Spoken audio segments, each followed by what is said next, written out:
তো ভিউয়ার্স, আপনারা অনেকেই কবুতর শিকারি করার চেষ্টা করছেন, তো আপনার কবুতর শিকারি হচ্ছে না। তো সেক্ষেত্রে আপনারা কি করবেন ভিউয়ার্স? তো কবুতরের যদি ক্ষুধা থাকে তাহলে কবুতর শিকারি হবে, আর কবুতর যদি ক্ষুধা না থাকে তাহলে কবুতর শিকারি হবে না। তো দেখতে পাচ্ছেন এই যে একটি কবুতরের বাচ্চা, তো এটিকে আমি শিকারি করার জন্য নিয়ে আসছি। এটি কিছুটা শিকারি তৈরি হয়েছে দেখতে পাচ্ছেন।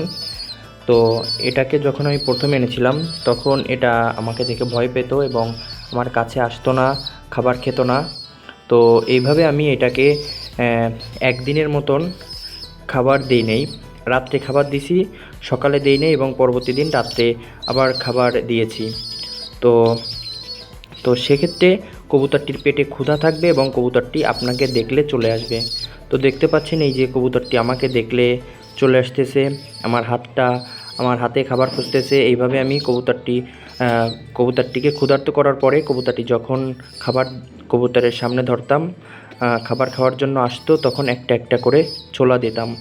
তো ছোলাটা আপনারা ভিজিয়ে রাখবেন আগের দিন, তারপর ওই ছোলাটা দিবেন, আর কিছু দানাদার খাবারও আপনারা দিবেন।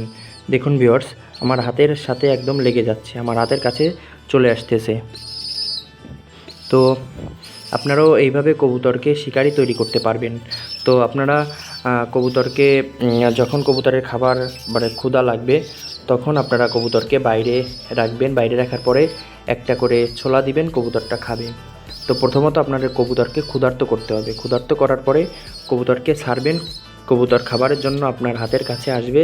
তারপরে এভাবে আপনারা কন্টিনিউয়াসলি 2 থেকে 3 দিন যদি খাবার খাওয়ান তাহলে দেখবেন আস্তে আস্তে কবুতরটি শিকারি হতে চলেছে। এইভাবেই আপনি মনে করেন 1 সপ্তাহ 10 দিন করবেন, করতে করতে যত দিন বেশি করবেন, যত বেশি দিন যাবে তো কবুতরটি তত বেশি শিকারি তৈরি হবে।